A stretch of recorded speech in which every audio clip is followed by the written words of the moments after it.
All right, good evening, everybody. We're starting our monthly membership meeting. It's great to see everybody. What a great turnout tonight. We have an exciting program. I'm James Goldstene, president of the River City ARCS and a life member of LICW. So this is a very exciting event tonight.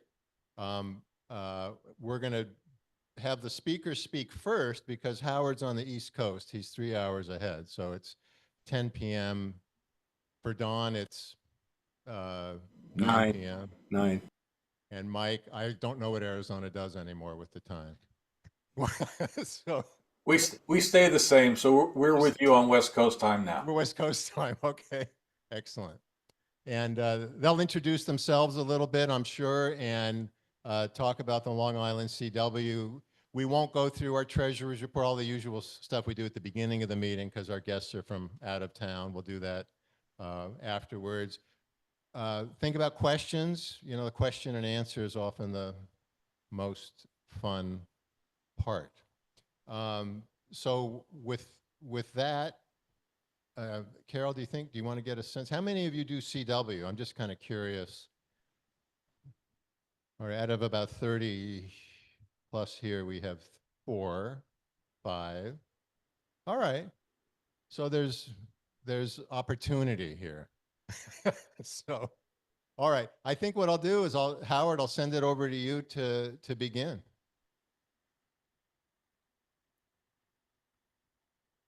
Okay, thank you very much for inviting us to River City. And as I mentioned, you have a beautiful place to have club meetings. I can see it over Zoom, and we're glad that there's a nice turnout.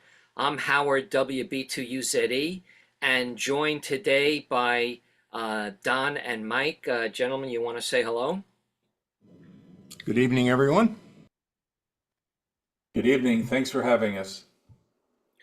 Okay, so we're very pleased to do a presentation about our club, LICW, and what we have been referring to as the Renaissance of Morse code. So Mike, why don't you take it away?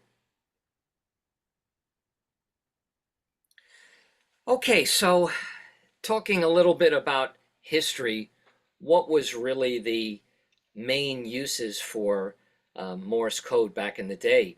Well, of course, we all know that it was used in the mid-1800s over telegraph wires, and it changed really the entire complex of how the United States and other countries were communicating.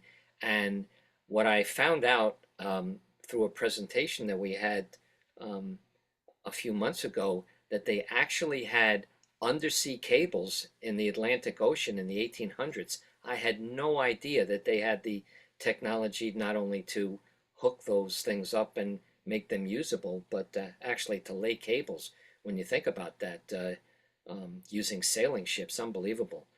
So the use of Morse code was the primary way of communicating in the 1800s, and then of course when it became mandatory after the Titanic disaster that all ships at sea had to have a radio station, and they were actually commercially available from Marconi. That became a very important use for emergency and regular communications for all ships at sea. And then when World War I came along, very important use for Morse code, especially using field telegraph sets that were hooked up with wires, and we're even very lucky to have one of those vintage sets in our collection. So CW was also used in all types of commercial communications. You can see movies today where the announcers were actually using Morse code at baseball games to send back the scores to the newspapers, so they would have the play-by-play happenings of games. So very important, including the use in aviation, really through World War II and up until the point where the FCC about 25 years ago said all of a sudden that it wasn't required for amateur radio anymore. So we thought that was going to be the death knell for it, but it's actually been quite the opposite. Ever since that particular change in regulations, has been a strong resurgence in the use of Morse code here in this country and the desire to learn it. And people, especially the young people, want to use that when they go out to do SOTA and POTA, because we all know that if you have a smaller radio the size of a pack of cigarettes and a compromised antenna, it's a heck of a lot easier to take that up on a mountain or to go deep into a park than taking along a heavier sideband rig and a computer that you would use for FT8. CW also will get out very good in a emergency type of transmissions, and we think that in a way people today are getting tired of the immediacy of everything in your fingertips and everything on your cell phone, and using CW is a very efficient yet romantic way to communicate, and this is bringing back people. And on top of that, we find that since it's no longer forced on people to learn, a lot of people, you know, in their 70s and 80s and 60s that are retiring now have time to learn, and it's on their bucket list, and they actually refer to it as being on their bucket list. So all this is really driving the resurgence. What's next, Mike? Okay, Don, why don't you take it away? All right, thanks, Howard. So I'm going to spend a few minutes talking about why people learn Morse code, why they should use Morse code, my personal story related to Morse code, which interweaves with my ham radio story, and I'll try not to bore you with the details, but I think it's one that I've seen as an instructor recur. So yes, it's very efficient. It is extremely rewarding. Having a club like Long Island CW is awesome. The community, the forums, etc., is a very, very welcoming environment. And of course, it's fun. Why should you learn Morse code? Well, it's making a comeback, as Howard said. Now that it's no longer a requirement, I think the pressure is off, and people can say, I'm doing it because I want to, not because I have to. It's very prevalent among newer hams, and obviously there's a lot of advantages to the very original radio mode. One of the things about it is it provides you another outlet or opportunity for awards or DX contacts, things like that. In addition to your digital and voice modes, now you've got another one. In fact, there's the triple play, worked all states, which I didn't even know existed, and I saw it and I realized I was one state short, and the state I was short was on FT8 or digital. So I got that, and it's kind of neat. But it's really good if you're chasing DXpeditions or distant DX stations and unique locations. I also think it provides a bit of street cred. I'm going to use that term. I think that after the code test was eliminated 25 or so years ago, I think there was an element of the ham community that felt that those who did not take the test were lesser than. And, you know, you'd hear little things on the air or see things on posts that, well, these lids are all, you know, here because they couldn't learn CW and things like that. So, you know, I think there's a little bit of, oh yeah, I'll show you with some of the operators. The other thing is, I found personally, it made me a better operator because I really got to understand my radio, filtering, band conditions, propagation, and just how to actually use the controls on the radio and different techniques and things. I didn't have to worry about that on sideband. It was more like, well, I'm getting a lot of QRM, I'm just going to move to another frequency. So I think CW really, I think, can make you a much better operator. That's my own personal view. Why did I learn it? I considered it my white whale. You know, Ahab was chasing Moby Dick all around the oceans. Well, CW had been my obstacle to ever becoming a ham when I was a teenager. And I bought the Radio Shack records, and I listened, and it was, you know, 5 words a minute, 15 words a minute. I did better in my German foreign language classes in junior high school and high school than I ever could with CW, and I just gave it up. So my dream of becoming a ham went out the window for about 50 years. Inadvertently, I found out in 2020 that the code test had been done with. And I just swerved into it. I was watching a preparedness video by another YouTube adjacent channel, and they had a ham on there, and he was talking about portable operations, and he talked about not having a code test. I stopped the tape, I checked, verified it, I went to Amazon, I bought the study book for the technician, and about 2 weeks later I got my tech license. 5 weeks later I got my general, and 4 weeks later I got my extra. I just blew through them because I wanted to not have any restrictions. And that worked great for about 2 years, from 2020 to mid 2022 or late 2022. I also discovered Parks on the Air in mid 2022, and that was kind of an inflection point, I believe, in forcing me to go confront my demons. And I did that in 2023. I had heard about LICW for several months in 2022, and I was hearing nothing but good things, and I was intrigued by how are you going to learn this over a Zoom class? But anyways, I went for it, and I immediately signed up for a lifetime membership because for the price, I said, if I can pay that amount and learn Morse code, it's worth the price of admission, hands down. So I did that in January 2023, middle of January 2023, and I was probably in my second or possibly third week of BC2. Mike will go into the details on our beginner's carousel. And I had my first QSO. It was with an instructor of mine, and he said, hey, meet me in this Zoom room. I did.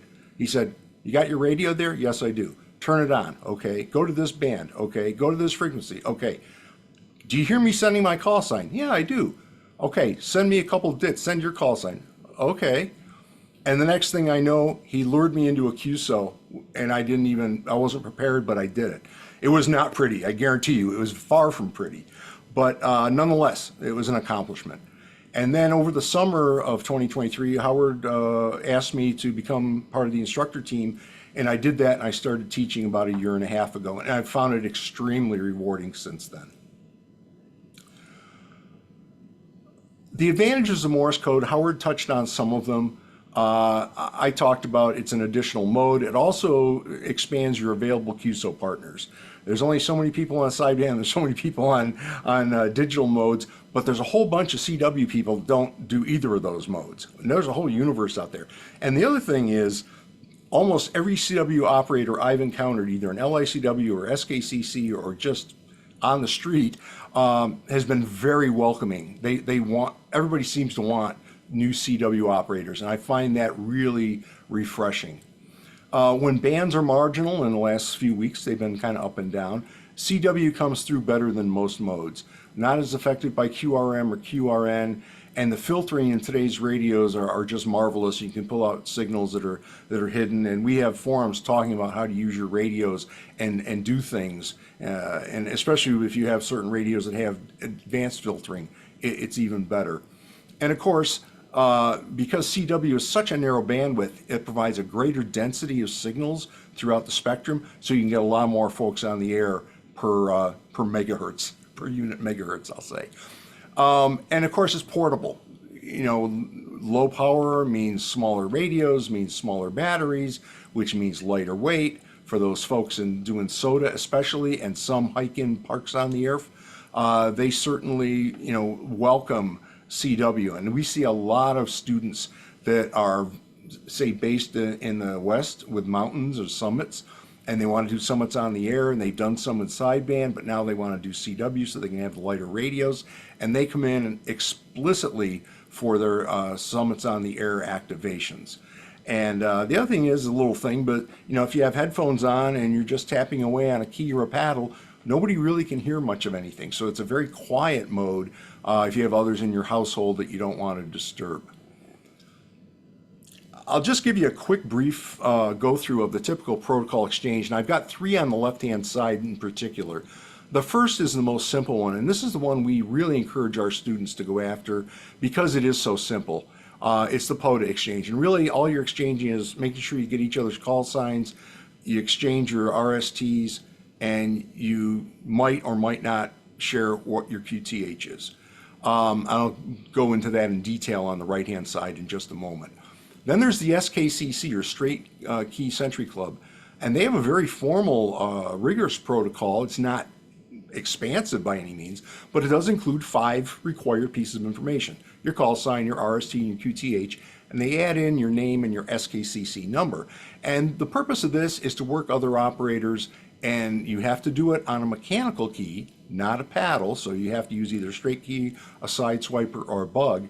And you're actually able to gain levels. And after so many QSO contacts, you attain a certain level. So it's a little bit of a game, but you get a lot of rewards, and it's also got a lot of encouragement on the Groups IO, a reflector.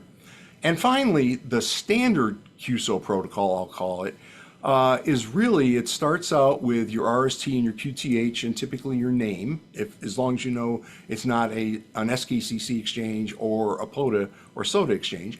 And then after you exchange that information, the second go around typically is your rig, what you've got, maybe how many watts you're running, what your antenna is, how high it is, what the weather is at your QTH, etc., like that. Now, that's really kind of the main information that's exchanged, and it's very similar to what's often exchanged on sideband. It can go deeper. You can talk about, that you're retired or you're working or things like that, but in general, you can just stick to those things. And on the left side, on the right side there was a quick exchange, but we'll skip over that for now. Is it hard to learn? It's not impossible. It does take a commitment of time, and you just need to practice. We suggest at least 1 class a week, and then practice anywhere from 30 to 60 minutes a day, 20, 30-minute chunk, 15 to 20-minute chunks are optimal. You probably will gain proficiency in about 4 months to get on the air. Some do it faster, some take longer. And to be fluent or be able to have conversational QSOs, it typically takes about a year of regular practice. So with that, I'm going to turn it over to Mike, and he'll tell you more.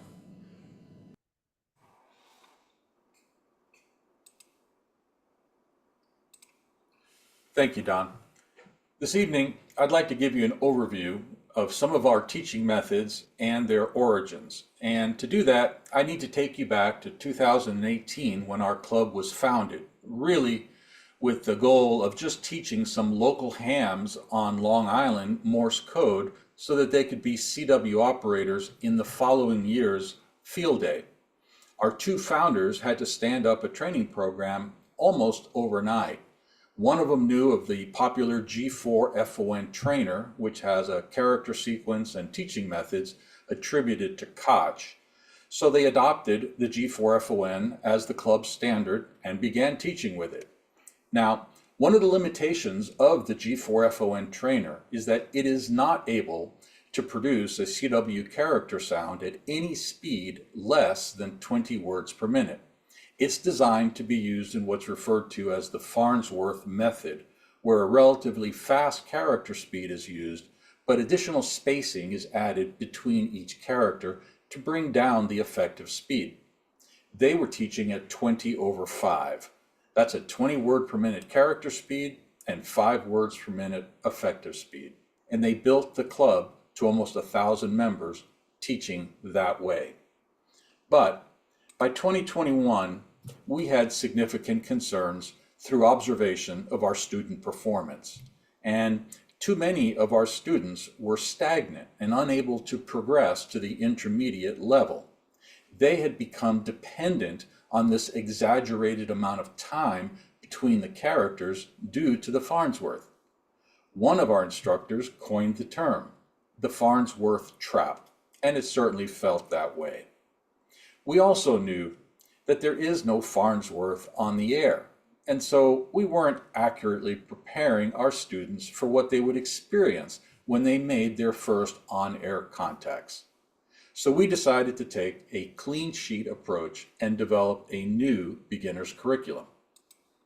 We started with research, and we collected every historical document that we could find related to learning Morse code, and we read and analyzed each. These are some of the more significant. Others were very interesting, but not directly applicable to the curriculum development.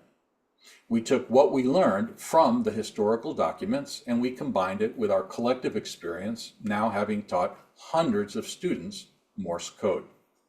And we concluded that there are many ways to learn Morse code, and there is no clear consensus on an optimum method, although there's no shortage of strongly held opinions on the matter. Just ask any ham. But here's the bottom line. If you are under the age of 18, or if you're an adult student with a high degree of aptitude for learning Morse code, and by that we mean you likely have musical talent, and you would score high on the Seashore battery of tests in the areas of pitch discrimination, tonal memory, and rhythm. If you're in one of those groups, it really doesn't matter what method you use to learn Morse code, you are likely to achieve proficiency. But for everybody else, the method used does matter and could be determinant in whether proficiency is ever achieved.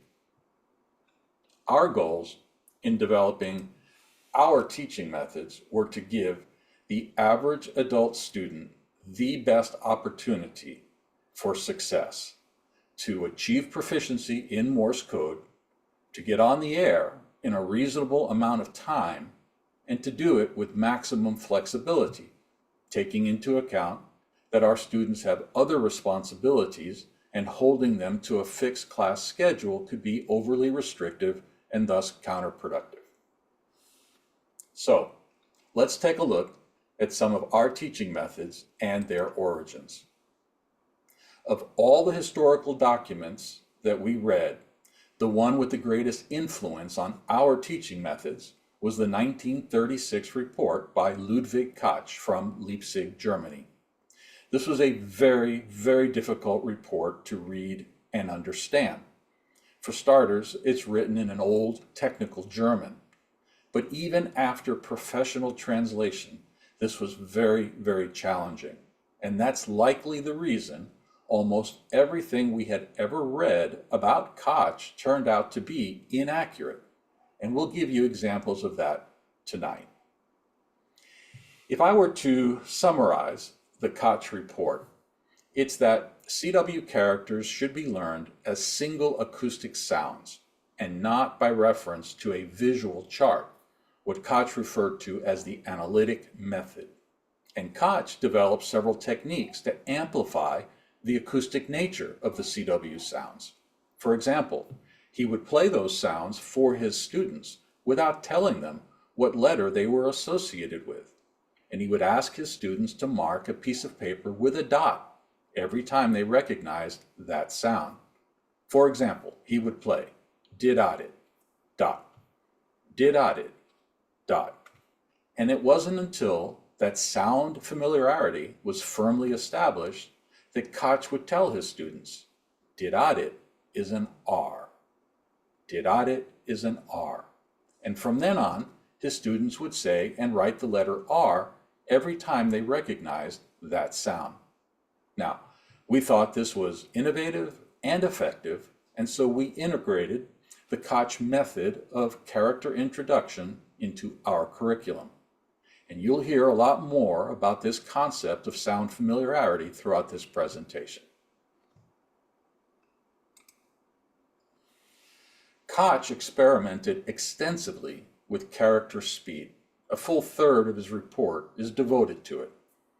Koch found that characters needed to be sent at a minimum of 10 words a minute to be perceived as single acoustic sounds, what he referred to as gestalt. And he zeroed in on 12 words a minute as optimum for initial learning of Morse code.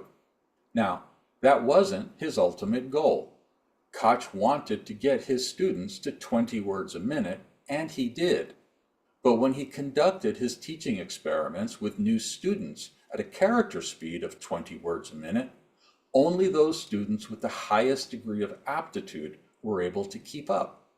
And so, the Koch method is to establish initial proficiency at 12 words a minute and then ramp toward the goal of 20. And we thought that was quite consistent with our club mantra of preparing our students to get on the air, because the majority of initial CW contacts are in that 12-13 word per minute range.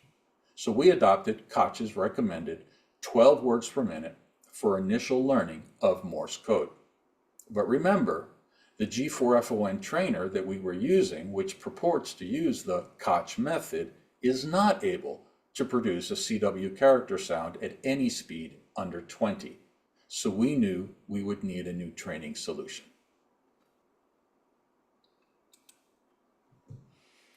Koch provided guidance for how a sequence of characters to learn Morse code should be developed, which characters should be avoided being taught side by side, and what the distribution of difficult characters should be from beginning to end. Now, the real irony here is that Koch is best known for his character sequence. You will find the so-called Koch character sequence embedded in the most popular Morse trainers today, and we were using it. It begins with the letters KMR, SU. But we had grown quite suspicious of this because, quite frankly, we couldn't understand why anyone would develop an initial sequence of characters that you couldn't even make words from. So we paid particular attention in analyzing his report in an attempt to validate the actual sequence of characters used by Koch. And as it turns out, he never provided it. But by taking his teaching methods and applying them to a series of exercise charts that he did provide, we were able to very accurately extract the actual sequence of characters used by Koch. And there it is. Notice it does not begin with the letters KMR, SU. So we knew we would have to do additional research. And ultimately, we found the origins of KMR, SU. They date back to 1919 in Berlin, Germany, where Otto Lippmann was conducting his teaching experiments. And he published his findings in an article in 1928. Now, the significance of Lippmann's work is that he was the first to theorize one could accurately predict future performance in learning Morse code by how well a student learns their first few characters. And to 71 of his students, he taught what he called an obscure character sequence of varying difficulty, KMR SU. And as it turns out, Lippmann was correct. Donald Taylor validated his findings in his 1943 doctoral thesis at Harvard, and to this day, the most accurate predictor of future performance in learning Morse code is how well a student learns their first few characters. But now that we realized that we had been misled into teaching with an aptitude test, we decided we would develop our own sequence of characters. And here, we took a cue from Samuel Morse and Alfred Vail. Recall, as they were developing Morse code, they first had to determine the frequency of use of letters in the English language. And to the most often used letters, they assigned the easiest Morse characters. Our approach was very similar. We determined the frequency of use of letters in the QSO protocol.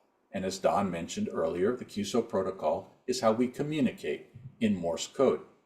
The more often a letter appears in the protocol, the earlier in our sequence it is placed. And this allows us to very tightly integrate QSO protocol and QSO abbreviations into our curriculum. And what that really means is that as LICW students are learning their Morse characters, they are also learning to communicate in Morse code. And that's fine business. AR, BK. Okay, now that you've seen some of our teaching methods and their origins, let's take a look at how they are applied in the classroom environment. We begin each class by introducing new characters, and we do so in the Koch method. But we introduce our characters one letter at a time. Yet everything we had ever read about Koch described a two-letter approach. And it's this two-letter approach you will find incorporated in the most popular Morse trainers today purporting to use the Koch method. The two-letter approach is where two letters are introduced simultaneously. Once 90% proficiency is achieved between those two letters, a third letter is added. When 90% proficiency is achieved between those three, a fourth letter is added. And this repeats until all the letters in the alphabet have been incorporated into the practice group. Now, admittedly, Koch wrote extensively about the two-letter approach. He developed it, and he was enamored with it. And one needs to dig deep into his findings to learn that he had to, quote, reluctantly convince himself, unquote, that that method did not work. So, we introduce characters in the Koch method one letter at a time. Once the new letters have been introduced, we ask our students to send those letters on a straight key, and in the absence of a straight key, to verbalize them in what we call code talking. This is a fascinating exercise because it provides a window into the mind of our students, since we have learned that the way a student sends a letter on a straight key or verbalizes that letter in code talking, that's exactly how they are perceiving that letter. And so, for example, if we ask our students to send the letter R and we hear dit, da, and dit, well, then we know they're still perceiving the R as separate elements, and we'll continue to work with that student until we hear them send it as did-a-dit, a single acoustic sound, gestalt. This is a great example of why we believe learning Morse code in the classroom environment with a live instructor is optimum. That way, students receive timely and accurate feedback so as to not practice and reinforce their errors. And you're not going to get that from an iPhone app. Once we are confident that the new letters are being perceived as single acoustic sounds, we transition to our sound familiarity model. Now, like Koch, we believe that sound familiarity is the foundation of recognition or copy. But unlike Koch, we have access to the Long Island CW Club's Morse practice page. This is a powerful web-based trainer that we developed in-house to accurately and effectively support our teaching methods. We worked hard to make the Morse practice page accessible to our students with disabilities, and we proudly make it available free of charge to the world. In the sound familiarity exercises, the Morse practice page does all the work, and all our students need to do is sit back, relax, and assume what we call a loose focus or laid-back copy. This is a relaxed state of mind we find optimum for learning Morse code. In the sound familiarity exercises, the Morse practice page voices what it's going to send and then sends it 3 times in Morse code. For example, it will say R and then play did-a-dit, did-a-dit, did-a-dit, R, did-a-dit, did-a-dit, did-a-dit. Now, most students only need a few minutes of that, but others may need longer. And it doesn't matter because we ask our students to take as long as needed until the sound of that character automatically conjures up the associated letter in their mind. Then they can transition to recognition or copy. And here, the Morse practice page turns the exercise around, now playing the character in Morse code. And our students are asked to recognize it and verbalize it before the Morse practice page voices it. We call this beat the computer. And throughout the beginners, intermediate, and advanced curriculums, our focus is on the interval of time between when the character is heard and when it is recognized, because that is the true measure of proficiency in Morse code. The goal being the quick, the accurate, and the effortless recognition of those characters, and that is commonly referred to as instant character recognition, or ICR. And just as important as ICR is the sister skill of IER, or instant error recovery, and that's the ability to miss characters without dwelling on them, so as to not have a negative effect on subsequent copy. And so, now you have seen how we introduce characters in the Koch method, one letter at a time, why we utilize a character speed of 12 words per minute for initial learning of Morse code, the sequence of characters that we utilize based on the QSO protocol, how we ensure the new characters are being heard as single acoustic sounds, how we establish sound familiarity before transitioning to recognition or copy, with a focus on time to recognize, which is the true measure of proficiency, and not dwelling on errors. And we do this methodically with each and every Morse character.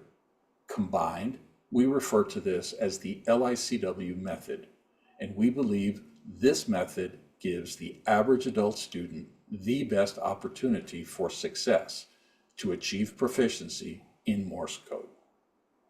Now Howard and Don will tell you more about our club. Well, thank you for that, Mike. And, I'd like to tell everybody who's listening that, in the past 30 or 40 years, nobody really has made any attempt to revisit how Morse code was taught.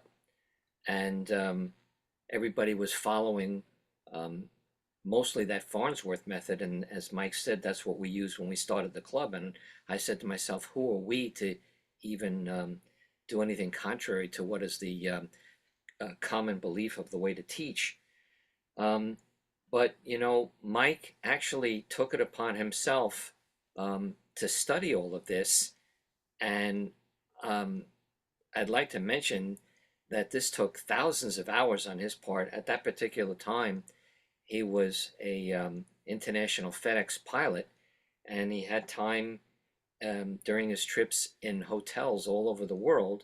And instead of watching TV, he would be studying these documents in Old German that were translated somewhat poorly into English, and suffering through those Koch and Lippmann documents from the turn of the century, and then trying to figure out how best to teach Morse code. So we really owe a debt of gratitude to Mike to taking this on. I personally could have never done something like this with having to do the administration of the club at the same time. So every time I hear this, Mike, even though I've heard this presentation from you a number of times, I really appreciate it, and I salute you for taking this on and making the effort to make it easier for everybody else.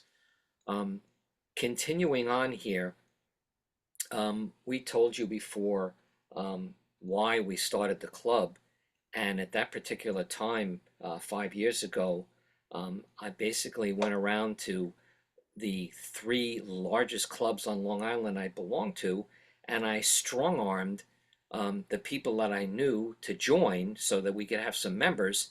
And I thought when we had exactly 50 members that was it. But then I found out about Zoom from some people in my office, and then later on COVID hit. So with the entire nation locked down and having to use Zoom as a form of communication, and then not having to worry about finding a place, a brick and mortar place to teach, like you're using here at the River City Club, the club further expanded and continues to expand to the point where now we have over 6,500 members in all 50 states, in 68 countries. And then on top of that, we have the blessing of over 100 instructors and moderators to take care of 168 classes per week. That's per week on Zoom. On top of that, we're also teaching in Spanish now. So things have come quite some distance from the humble beginnings we had 5 years ago. What's next, Mike? Okay, so how are we organized? We have no board. We have no officers. So you might wonder, well, how does the club run? I call it running the organization from the bottom up. That means that the members are the ones that really make the suggestions on how to run the club. And that way we feel we have a lot more participation because every member's suggestion and idea is seriously considered, and the majority of the time they're used. So we have been blessed with an unbelievable contribution of such talented people from many different backgrounds and educations. And on top of that, we made it very important tenets of the club that nobody's allowed to criticize anybody else, and people are only allowed to approach each other with respect and kindness. So on Groups.io, for example, we don't allow anything controversial, and even on our Discord and Facebook pages, we watch that very closely so that there is nothing that gets out of hand that would make anybody feel bad or uncomfortable. And you want to know something? When you lead that way, people default to being respectful to each other. So rarely do we have any disciplinary problems and issues to take care of. So the goal of the club, as written here, our mantra is to get people on the air with the skill they're learning. There's no really need to learn CW unless you're going to use the language that you're working so hard to understand. So all our classes and forums are dedicated to get people on the air, hopefully within 3 to 4 months of starting the beginners classes. And on top of this, the club was built around forums. We have forums every day, and besides the rote CW Learning Club classes, we wanted to make the club a place to come and commune with like-minded individuals and have fun at the same time. And we do that with all types of forums, which I'll tell you about in the next file. We're very pleased, and you want to know something, Mike? We're at 398 YLs today. I'm hoping that we'll have 2 more before Dayton so we could say exactly 400. And here are our 2 main leaders in the YL program and KC9YL, Kathy W4CMG, who's also now the president of SKCC, a very strategic partner to us. So we really embrace women, and they have leadership roles of importance within the club. What's next, Mike? Okay, so what do we have to offer besides CW basic classes? If you read this, you'll see that we have quite a bit of other classes, things that range from teaching people about traffic systems. We have a gentleman from the UK that comes in every week with a class we call London Calling, which is dedicated mostly to the Europeans, so they feel welcome.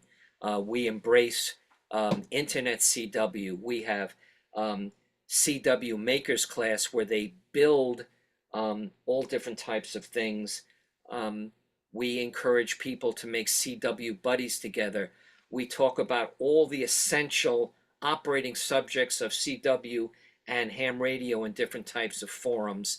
And all of these things are built into our daily class schedule. So besides the beginners through advanced classes, you have all of this. And the next slide should tell you a little bit more about the specific classes. I myself am the moderator of the Boat Anchor Forum, which is every Saturday morning. Every Monday we have a technology class at night, and right now they're doing a series on electronics, teaching electronics. We have an antenna forum. We have electronic theory. We have a very popular bug forum every Tuesday. Saturday, we have a portable operations forum, and all of these forums have outside speakers coming in every week, which is a tremendous undertaking but we managed to do it. And this whole theory behind this is to incorporate other outlets of fun to your learning of Morse code so that we have a community of interest. Here are the various resources we have: YouTube channel, newsletter, a Facebook page, as I mentioned, the talk groups, and these things are going on all the time. The Discord channel, I don't have mine on silent. I'm not a Discord type of person, but that thing is going off with a message every single minute, and I keep it on just to see the activity. It could be 3 o'clock in the morning and I hear that thing go off. It's unbelievable. So people really like Discord, and they have an outlet. So what are some of the other basics of our club? You know, I've talked to you a lot about how the club was formed, what we stand for, what our basic character is like, but what's the most important thing to me personally? I don't really want to be known when I'm long gone for how many members the club has or how many people we taught Morse code to. What I really would like to have the club remembered for is, what have we done for those that are not as fortunate as the majority of us? What have we done? I'm very pleased to let you know that we welcome people with all types of disabilities, and we have taught people with autism. You can see a video on our website. There was a young adult who was unable to speak, and we taught him CW and his mother CW. They weren't hams, and they were able to communicate to each other. It's very touching. Our entire website and every document we have is accessible for screen readers from the blind. Everything we have is accessible to the blind, and we have many blind members in the club. Also important, and you see a picture of this, we have a haptic vibrational device that is now patented. Took us a lot, it's very expensive and a lot of work to get it patented, but we're proud of that. And this delivers CW vibrations to the palm of your hand, and you can see its creator, Bob W06W, there with his hand on it. And if you have any type of hearing impairment, or even if you're deaf, you'll be able to do CW. And Lord knows, with the majority of the ham population, 60 plus, we're all starting to unfortunately face hearing problems. But now with this device, you no longer have to worry of being blocked out from using CW. What's next, Mike? Okay, the kids, very important. As I just mentioned to you, we're getting older. There's no doubt about that. So it's very important to pass down ham radio and Morse code to kids. We're very pleased, and we have to correct this slide, Mike. We've taught over 600 kids CW. Over 600. We have multiple classes per week with a number of dedicated instructors teaching kids from 5 to 17 every single week. And it's very, very exciting, and they pick it up very quickly. What'll take 3 or 4 months for an adult, it takes them 3 weeks. And to work these kids on the air is just a pleasure. And there's one of our students right there from the UK. We have students in the USA and Europe too. Okay, Mike. All right, well, when you see this, you've suffered through our entire presentation. It's the end. And anybody who knows me knows that I'm not only a Star Trek, original Star Trek fan, but a Three Stooges fan. And I love this video. This is actual Morse code, 5-letter consonants being sent with a 1930s beautiful fist. It's real Morse code. Take a listen. Short wave, take it down, quick.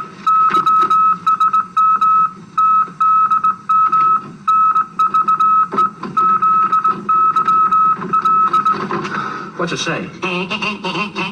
Ah, Shut up. What'd that mean? You too? I love these guys. I still watch them in New York every day at midnight, and I stay up, and that is really funny. We don't hit our students, of course, because we can't reach them over Zoom, but that's not what we do when people make mistakes.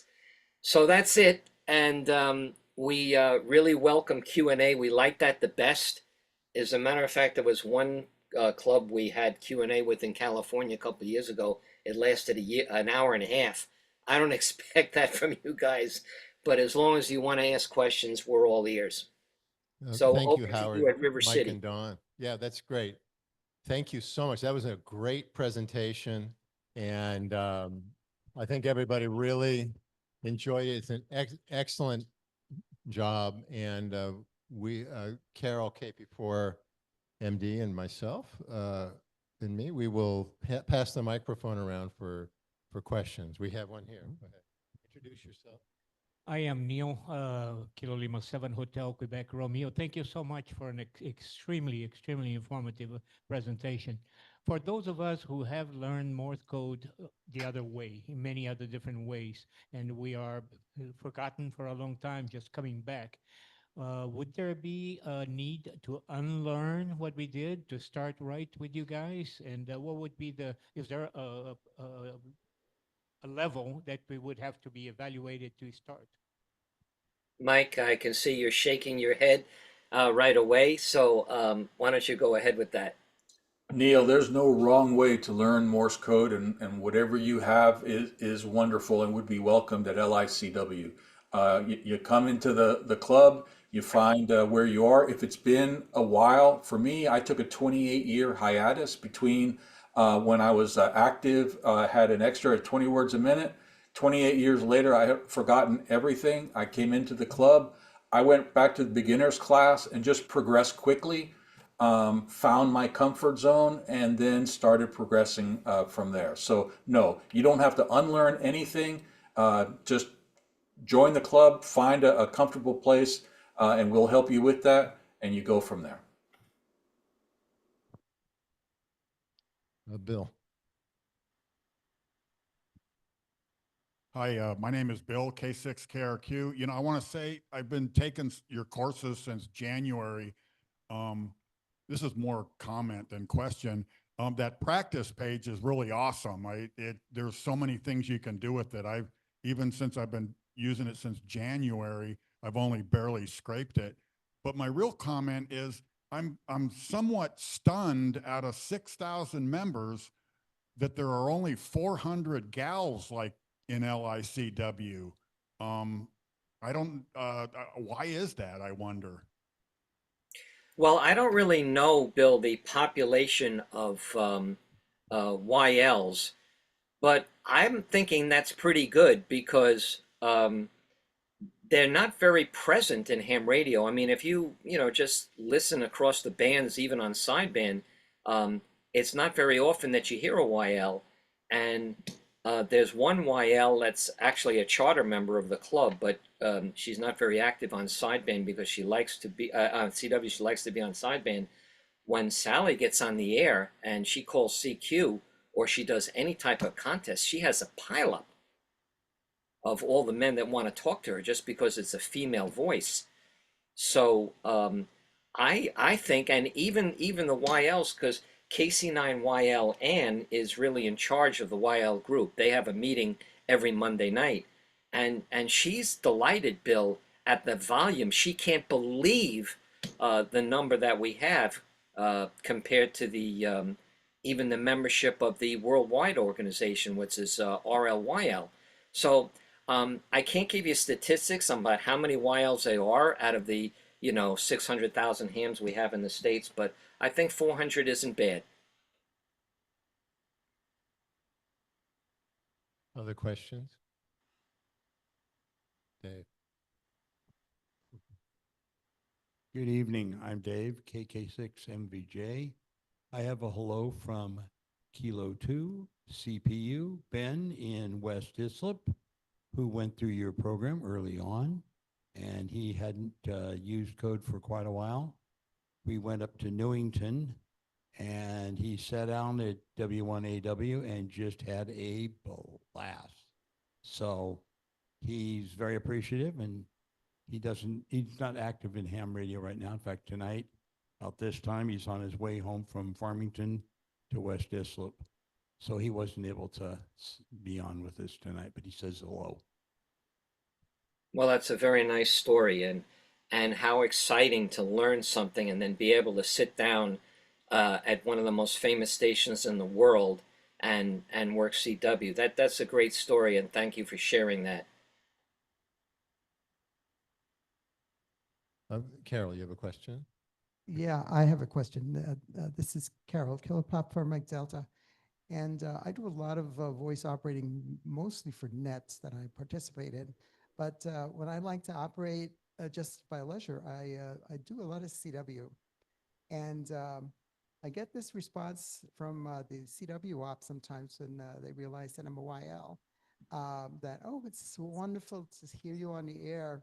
And but then some of them, when we finish our QSO, they instead of sending 73, they insist on sending 88, which means love and kisses. And I think that's a little overboard. I don't know. What is your feeling about that, Howard, or any of the Howard, did you hear that? Uh, YL's getting us an 88 sign off, love and kisses instead of 7.3.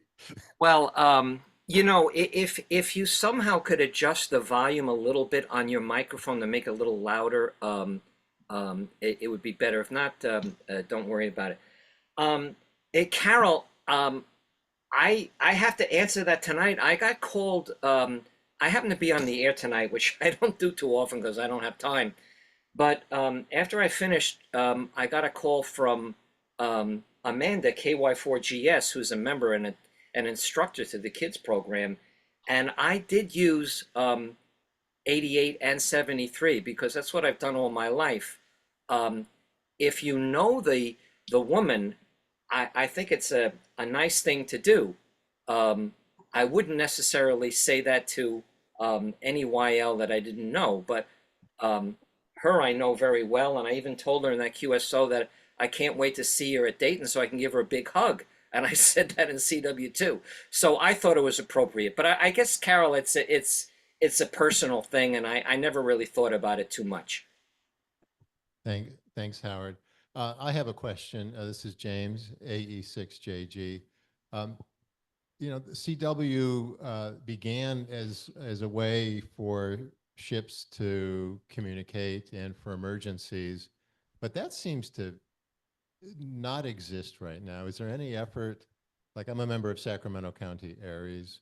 Are there any Aries groups or anything going on that you know of where CW is being viewed as at least a backup form of emergency communication? You know, this is a very interesting question. And a few years ago, there was an article, and we had a link to this on the website, but I don't know if it's still a viable link because it gets taken down. You know, there's some military newsletters that you see sometimes pop up on the web that are put out by the Navy and this and that. And the blinking lights of CW between ship to ship, between military ship and military ship they used to use in World War II, was being brought back because you can't hack that. It's not going over the air, and it would be a very, very safe way to communicate between two ships in the middle of the ocean. And even if you didn't know CW, the computer could decode what the light flashes were.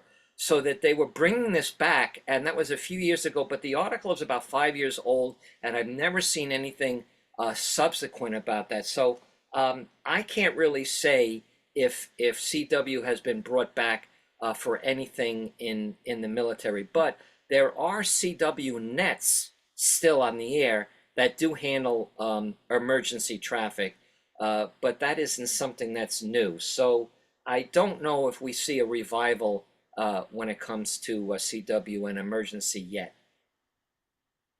Thanks, Howard. Other questions? Here's one. Hi, I'm Mark, AJ6FL, and I noticed you had mentioned the V-band on one of the pages there. And so I'm imagining that's one way that you can interface with the practice page. Is that right? Mike, can you use VBand on the practice page? I don't think so, right? Oh, no, we don't use VBand with the practice page. VBand just gives, and by the way, the developers are members and friends, and VBand just allows you to communicate with other people essentially over the internet. If you don't have a radio or if there's no propagation, it just takes the place of a radio. Right, but you can use a straight key, whereas otherwise I'm imagining you use the keyboard. You can use a key, you can use a keyboard, but we So don't how, interface that with the Morse practice page. so, I'm sorry?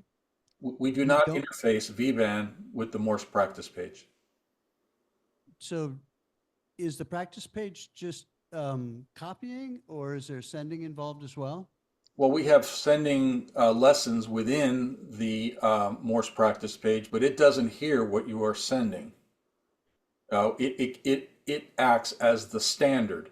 In other words, it'll send you an R and give you Uh-huh. time to send it back, so that you're sending against the standard for your own standardization. Okay.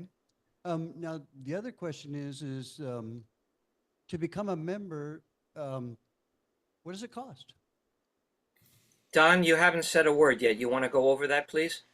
Well, it's been a couple of years, but it seems to me it's something very reasonable. I think it was $90 for, is it $30 a year and $90 or $70 for a lifetime, or Oh, 35 a year and it's $30 for 1 year, one $50 year? 2 years, $70 Yep. 3 years, which very few people accept, and $90 for lifetime. That's what it That is. was it. Lifetime was 90. I remember I paid 90, so I couldn't remember exactly what. Well, we Again, like it. a bargain for my Yeah. money. Well, I prefer if everybody came in lifetime. It's nicer for me because then we don't have to worry about re-upping people every month.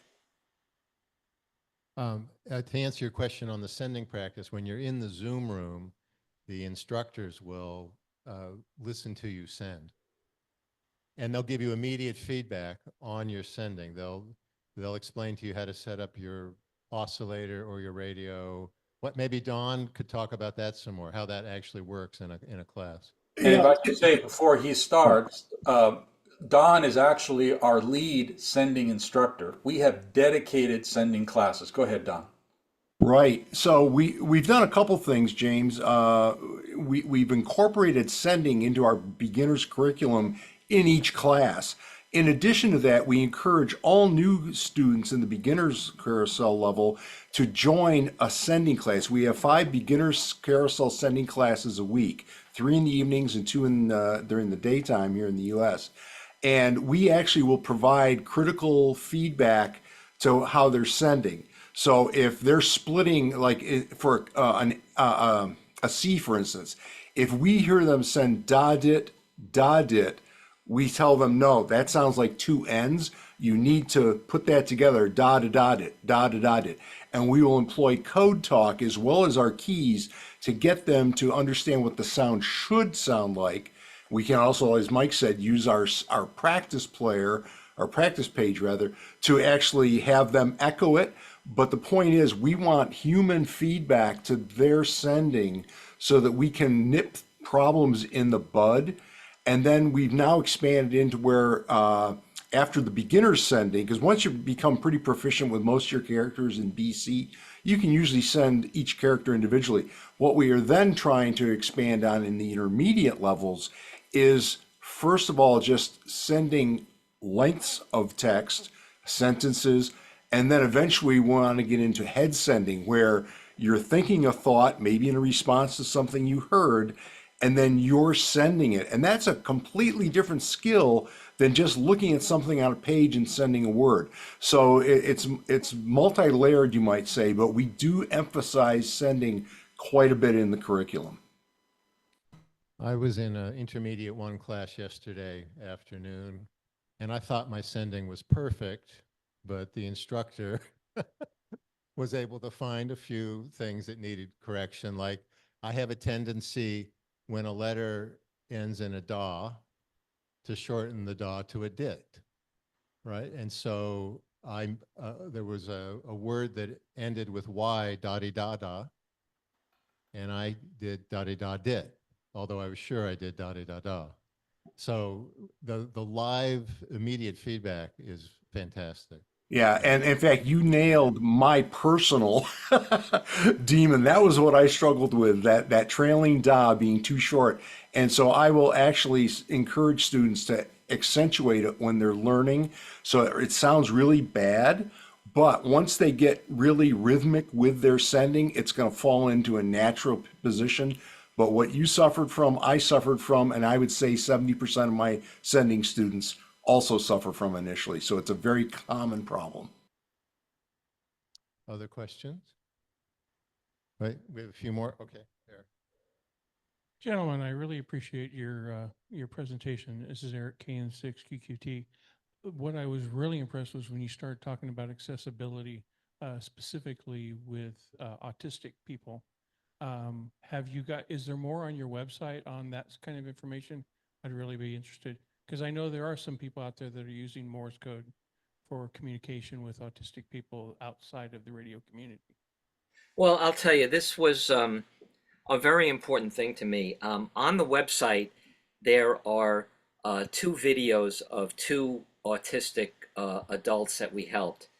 I reached out to the autistic community extensively to try and show them the potential benefits for Morse code. But I have to admit, I couldn't get very far.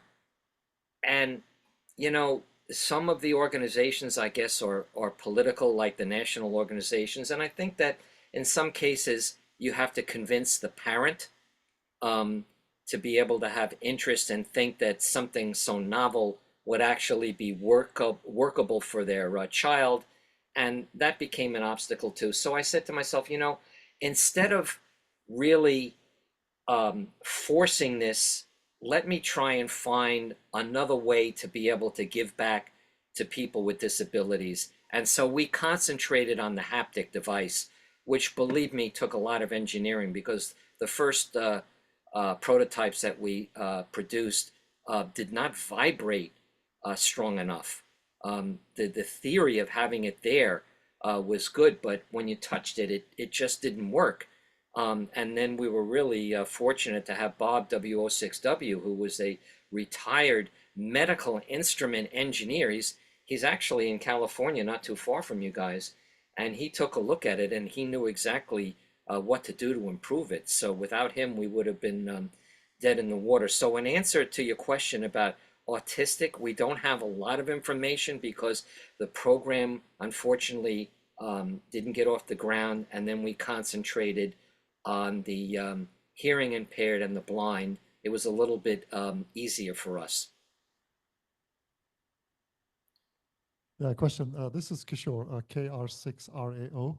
Really, thanks for the presentation. I think I feel a bit less afraid about Morse code. So thank you. My question is from a test or certification level, I think you mentioned some intermediate or basic.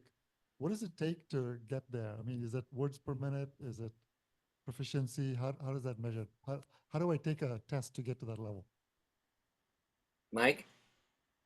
There's no test. There's no Morse code requirement for licensing today. We certainly, as you progress through the curriculum, we give you gates that you can go through, but there's no prerequisites for any class at LICW. I'm in advanced classes all the time, and it's unbelievable how many beginner students come because they want to experience and see what they're aiming for. Every LICW student is welcome to attend every class at any time. It is an incredibly welcoming culture. I'm Bill, November 6 Hotel Alpha. I don't have a lot of time during the day, so I was wondering if you had maybe like a night owl schedule, something after like 11 to 1 a.m. for some of us who don't, we can't really do things during the day. On West Coast, yeah, Pacific time, 11 to, I'm going to say 2 a.m. 168 classes a week. We got instructors and classes in Oceania, Australia. Trust me, there'll be a class that'll work for you. I mean, if you want to see the class schedule, on the website, there's a calendar and you can take a look. So anytime you see beginners carousel 1 or BC1, that would be, a slot that would pertain to you, and you can see if that time works. Thank you. I want to say to Kishore's question, I try to drop into classes regularly that are way more advanced than I'm capable of, because it does. I have to say, I don't know if you studied this in your research, Mike, but just hearing it, even if you are only able to make out some of the letters, and where I am now, the issue for me is the instant character recognition at a speed, fast. I don't know what you call that, or how many milliseconds we're talking about. But going into an advanced class or an intermediate 2 is a challenge for me, but I think I'm benefiting from it. What do you think about that, Mike?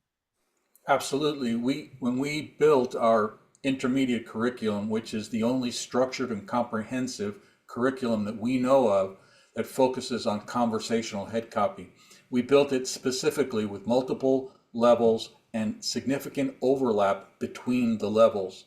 And we encourage our students to attend 2 levels at the same time, one comfort zone level and one stretch level. And over time, that stretch level becomes the comfort zone and you leapfrog, and so you make quantifiable progress. But absolutely, James, you want to always be pushing yourself. We call it into your uncomfortable zone. It's part of the learning process and really helps you go forward on your journey. Thank you. Other questions? Other questions? If folks want to join or learn more, what's the website? LongIslandCWClub.org, LongIslandCWClub.org, and on the navigation bar on the home page is a membership tab, and you click on that and you fill out a short form, and that comes to me, and then we give you all the information you need. And I'll say, when I first joined, Howard, you were very responsive, and it was late at night your time, I think, when you got right back to me. So Well, I got people right now while waiting to get information. I mean, we had in April, we had 151 new members come in. That's the volume that's coming in, and they come in between 3 and 8 a day. It doesn't sound like much, but when you have that every single day, that's a lot. that is a lot. Thank you very much. Any other questions? Howard, Mike, or Dawn, any last comments? We really appreciate you joining us tonight here in Sacramento. And I know you're going to be making this presentation or something similar in Dayton in the near future. Is that right? Yeah, the next weekend, as a matter of fact. We hope we gave you good feedback. And that was an excellent presentation. I don't have any feedback for you. I think you're ready to go. I wish I could be there.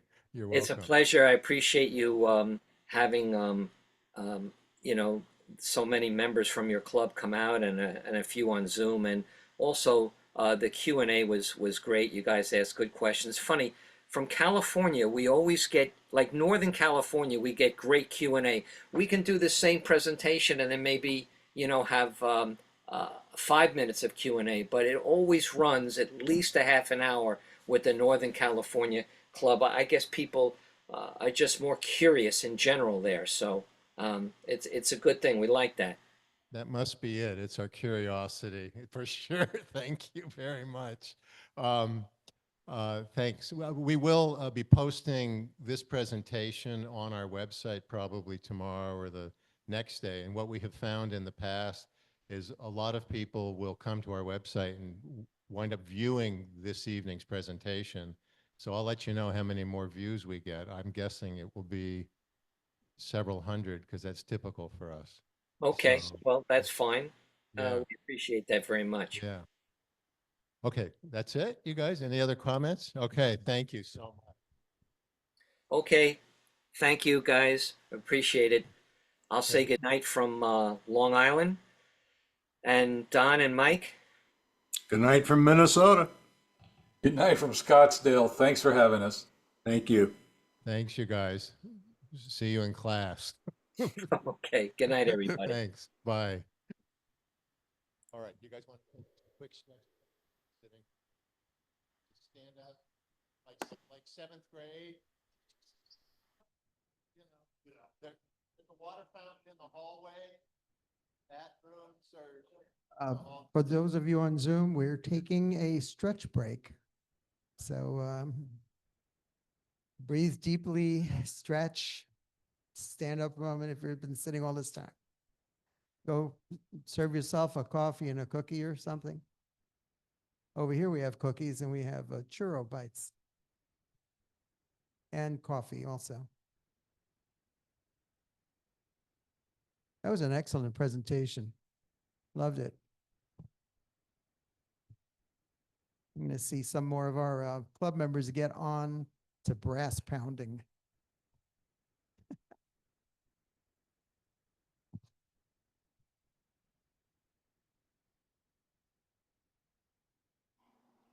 Can anybody hear me?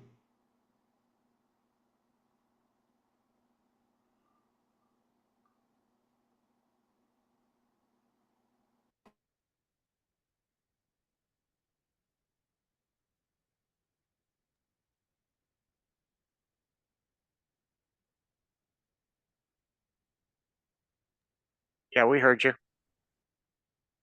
I was just thinking maybe we could have some club CW events. Maybe, who knows?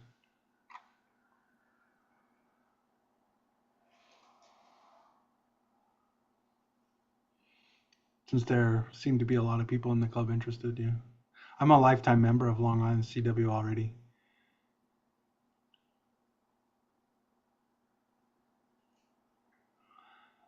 And I got a USB key interface coming. Should he send it Monday? Hopefully it'll get here soon. I have no real easy way to cook my straight key up to my computer yet.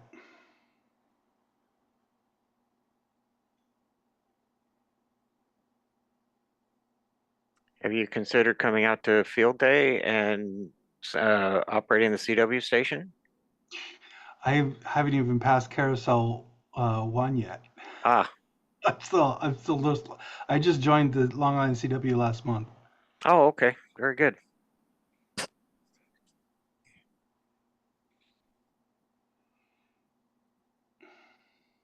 And then it was the Rockland, the Hamfest is where I bought my straight key.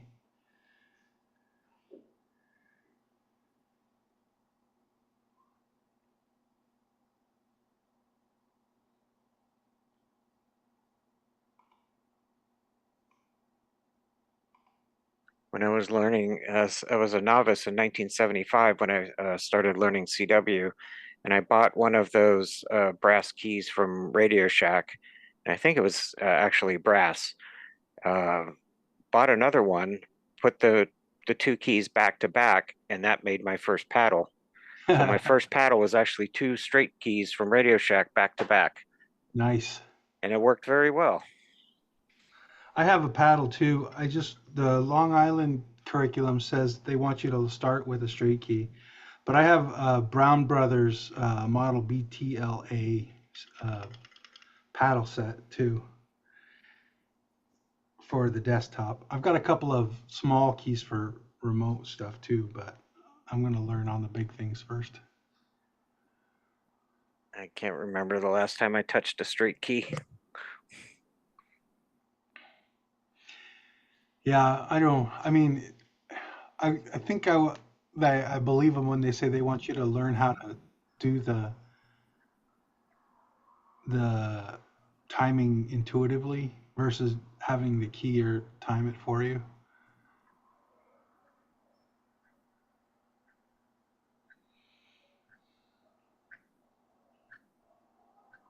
Yeah, there's something to be said for that, get an appreciation for using a straight key, because that does help your timing. At least it did for me when I got started. I spent quite a first year or so on a straight key. And then as I started getting more speed, I couldn't make that straight key go fast enough. Yeah, that's what I think it's going to be my switching point too. When I feel like I'm comfortable enough that I can't make the straight key go fast enough, then I'll switch to the paddle. Yeah, that's how it started for me. And for paddles, I have for portable use, I've got I think it's CW Morse. It's a I think it's a 3D printed key, and for me, it works fine. Yeah. For when I do park activations, that's what I use.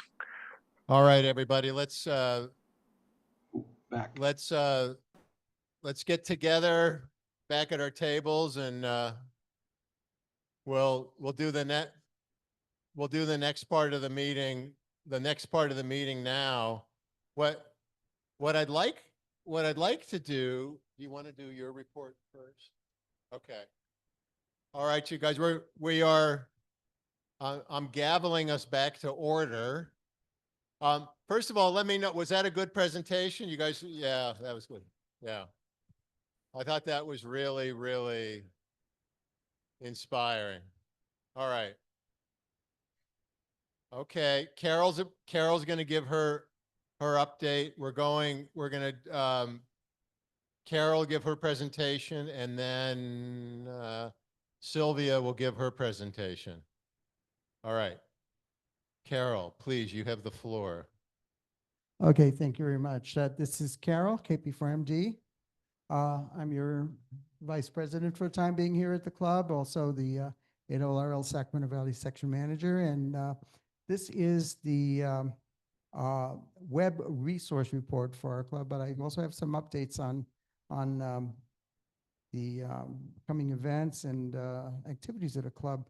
Oh, May in radio history. I always like to talk a little bit about our history in radio. May 24th, 1844 was notable because Samuel F. Morse sent the first telegraph message between Baltimore and Washington, and that was "What hath God wrought?" I'm sure all of you have heard that before. And that was in May. I'm sorry, I'm going to go back here. Here we go. Also, May 9th, 1914, Hiram Percy Maxim, W1AW, the old man himself who founded ARL, wrote a letter to Electrical World magazine announcing the American Amateur Relay League. That is the first mention of the American Radio Relay League. That was done in May. And then in May 29th of 1998, Senator Barry Goldwater of Arizona, some of you may have known him from the last century.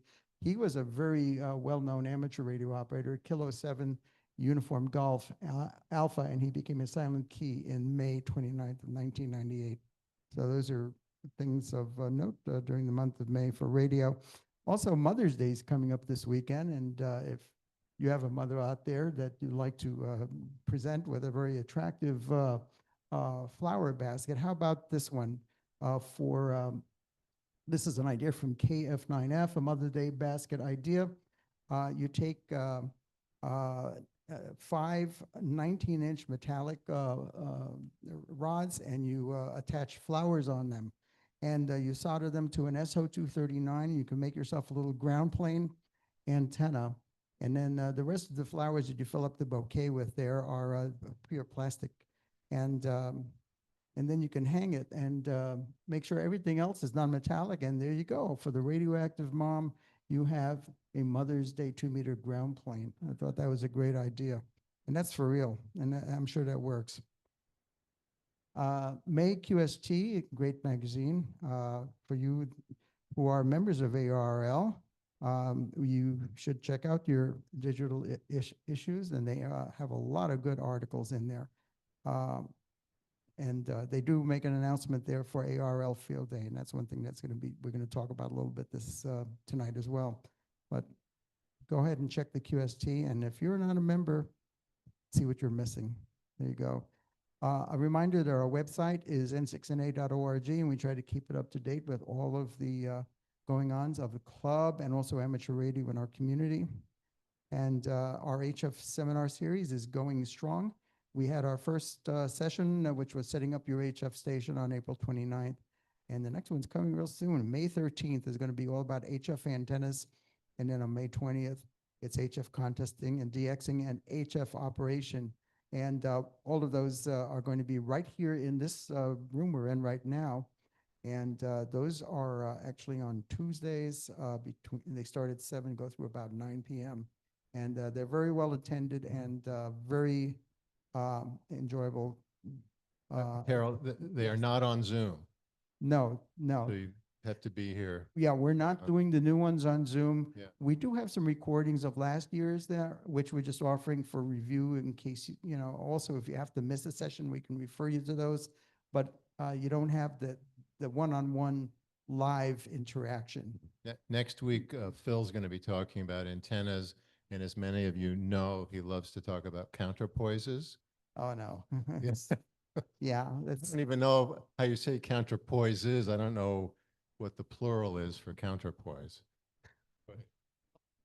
Okay, next slide.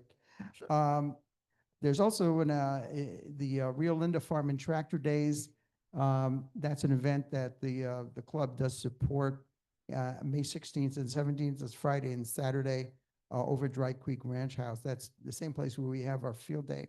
And we will have an exhibit over there in a booth. And if you want to come out and give a little support, I'm sure that we would appreciate that very much. And it's a great outing.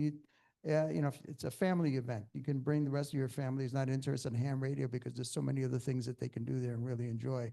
They have food, they have crafts, they have all kinds of fun stuff, as well as hay rack rides. And you can take a look at old tractors on display. May 25th, Carmichael Elks Ham Fest. So I believe that the North Hills Radio Club is actually taking charge of that. And the one who's spearheading it is Steve Sanderson, W6VDP. And they usually have coffee and donuts there. I'm hoping there's an ARRL information booth. Unfortunately, I personally can't be there. So I'm going to have to see if anyone else. I can do it. That's wonderful, James. I appreciate that. It's wonderful to have a great assistant section manager that can help. It's a great flea market, and not only for selling or buying stuff, you know, it's a great way to see people face to face that you talk with on the air and have really some good socialization. And usually it's beautiful weather too. And that's over to Carmichael Elks Lodge. And ARRL Field Day, I'm sure that James is going to talk about that later on. That's June 28th and 29th. There is a place you can get on our website and sign up for that if you'd like to show your interest in participating. That has always been our premier operating event of the year, where we get out and actually interact with the public. This is something brand new. July 11th to 27th is the California State Fair. And we are now going to have an amateur radio exhibit and a special event station at the State Fair. The administration of Cal Expo is extremely excited about us being there. And it's actually going to be sponsored by the ARRL Sacramento Valley section. We are inviting participation of all clubs, and we're looking for volunteer operators.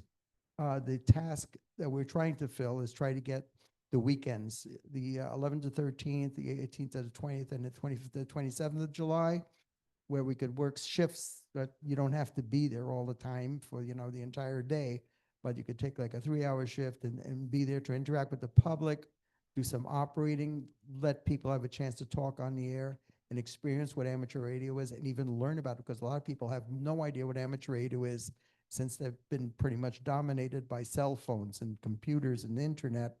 So just to see, you know, what they can do, you know, there's just so many aspects and facets of amateur radio. For those who become volunteer exhibitors, you will get a parking pass and a gate pass, so you'll get free access to get into the fair as well as to park your car there. And if you'd like to join our team, please sign up. There is a form online, which is at sacramentoaries.org. And that's being organized by Jay Ballinger and Success AC, who very graciously offered to organize our volunteers. And we will be sending out emails to all the members too, just as a reminder to keep this in mind, because this is a great opportunity for us to promote the club and our activities that we do. Question? I have a question. Can you hear me? Oh, yes, yes, okay. I'll repeat that. I should mention that we are going to be in building number building B, which is air conditioned.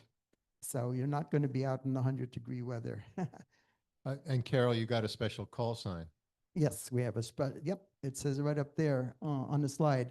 Special event station K6C, Kilo 6 Charlie, and C is for California. So we actually have that call sign for the entire duration of those 17 days. So another thing that we're going to do is the days that we're not at the fair because we can't get a volunteer there, we will have a sign-up sheet so that people can use that call sign from their home and activate the state fair special event from their home. There'll be a sign-up list with a schedule of available slots. They did something like that during Volunteers on the Air a couple of years ago, and that worked out very well. And the person who actually is going to organize that is John Litz. That's November Zulu 6 Quebec. He did the Volunteers on the Air list, and he very graciously offered to help us with this for the state fair operation as well. Again, there was a question on Zoom. oh, question on Zoom. Go ahead, please.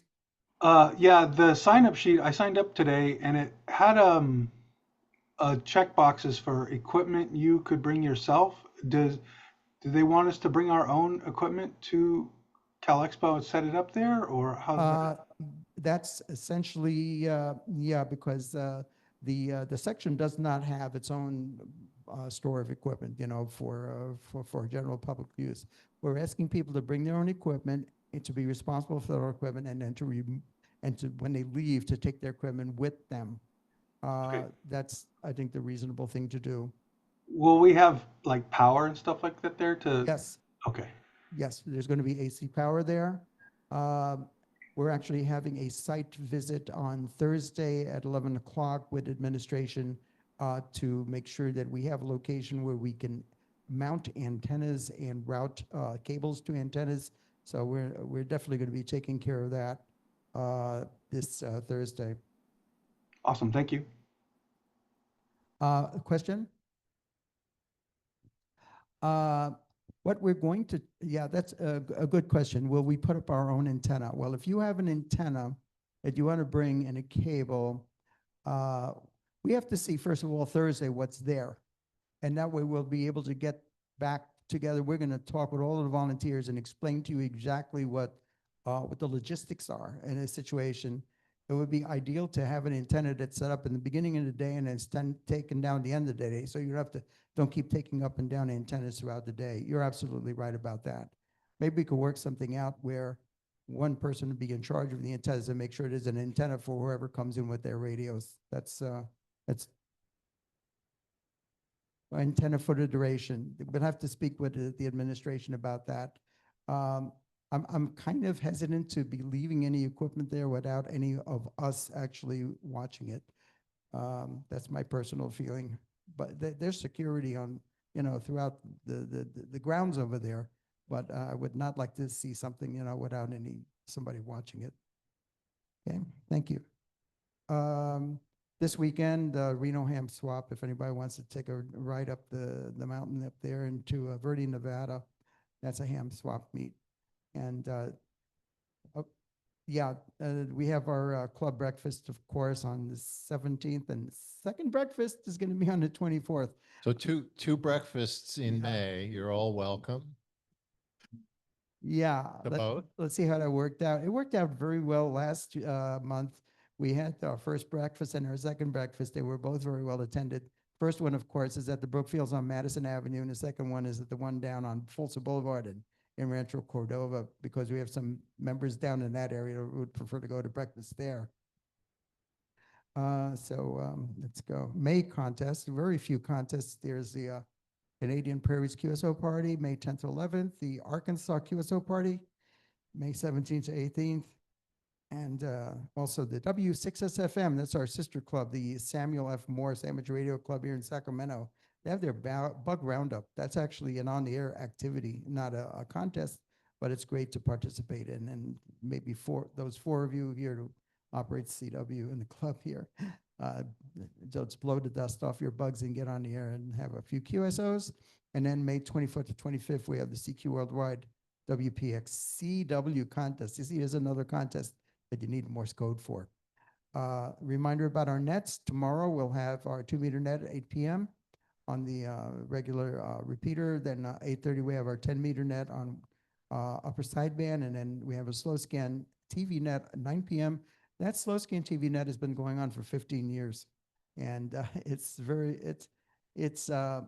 constant there, and people have a lot of fun exchanging images and in discussing them. And you can watch along on YouTube live stream if you like to, so do that. And remember our roundtable net, of course, very popular on 40 meters at 3 p.m. on Saturdays. This is just a listing of all of the check-ins that we had. Definitely, it looks like over about 200 check-ins in our nets throughout the month. So we have really good participation in our different nets. Net control operators are always welcome. And if you're interested in trying your hand, all you have to do is follow a little simple net script, and it's a great skill for you to develop, and it's very rewarding. Reminder also that our backup repeater net will be on May 21st, and details about that are on the website. Our WebEx site activity for April, we had a total of 921 page views of our website, and the peak web page views were on April 1st. The most visited pages were the home page, then our nets page, our repeater page. The DIY Radio 210S page is number 4. Now that is an old project that was from 4 years ago that we built a transmitter. And the reason why it's getting attention right now is because there's another group that's going to be putting a kit together. It's the CalQRP club. And they're going to be making a kit with the improvements that raise the power up to 5 watts and multiple bands. So that's why they're looking at that page a lot. And then our 10-meter net page also. That's the order. 55% of our web views are through search engines, and then we have direct hits about 35.6%. And again, most of our views are from the United States, then the United Kingdom and Canada in that order. Social media, our YouTube channel, we have 584 subscribers. That went up 9 in the past month, and our number of actual video views was 1,194, which is up 112 since last month. And the winner among all of our videos, as far as number of views, was the January meeting, which was the introduction to the QRP Labs QMX Plus transceiver, and that had 307 views. That's still very popular. It's getting more popularity now because they finally released the firmware that allows it to operate on single sideband. So it's got all modes, and it's $120, and it's got like 12 bands. It's a kit, which is absolutely astounding. And the good thing, it's not from China, so I don't think it's going to go up 240%. I built one of those, and that's the one I presented at the January meeting. And now the N6PGQ tower installation video always gets either second or first place. And then some of our SSTV nets were also popular as well. The Facebook page now has 1,251 followers, and that went up 84 in the past month. There's 125 members of our Facebook discussion group. We have 166 followers on Twitter, and then 48 members on our Discord chat, and that went up 4. And again, if you're interested in contacting anybody about the club, any of the club leadership, or any questions about membership, just send us an email to contact@n6na.org, and we will forward it to the appropriate person and get you an answer. And thank you so much. That was great. Thank you, Carol. That was great. Any questions for Carol? Excellent presentation. We'll get our treasurer's report, and as I'm walking over, I'm going to plead with all of you to sign up for field day. And we're still looking for a field day captain, Alan. And and we need somebody ideally to be the point person for field day. Field day is a tradition that goes back over 100, for more than 100 years. Right, this is where amateur radio operators go out into parks and demonstrate for the public the power of amateur radio. So it's really fun, and I think part of our public service goal to be out there. So sign up, and maybe one of you also feels the hankering to be the leader. All right, go ahead, Sylvia. Hello, I'm Sylvia. I'm your treasurer. Put the mic closer to your mouth. Okay, I'll talk louder. There you go. Kilo Sierra 6 Whiskey Tango Foxtrot. So the roster status is that we have 184 active and expiring soon members. So when the club was initially set up, the default for the membership was 365 days from the time that you signed up. And the board decided to change that, and the membership was going to be for the calendar year. So the 70 or so people who have expiring soon after their names on the membership list are not paid up for 2025. Now, I mean, eventually you're going to get the notice, or I don't know. The Ham Club Online should be sending you notices that your membership dues are due. It's still just $20, right? Yes. Yeah. So if you haven't remembered, please log into Ham Club Online and just and pay your membership dues. If you don't like paying online, then you can talk to Sylvia about cash or check. Right. And if anybody needs help, I'm bring my computer to the meetings, and we can set up and go through it, and I can show you where it is and all that if you want. So it's not a big deal, but it would just make it a little easier for me if everybody jumped on it now. I just did it, but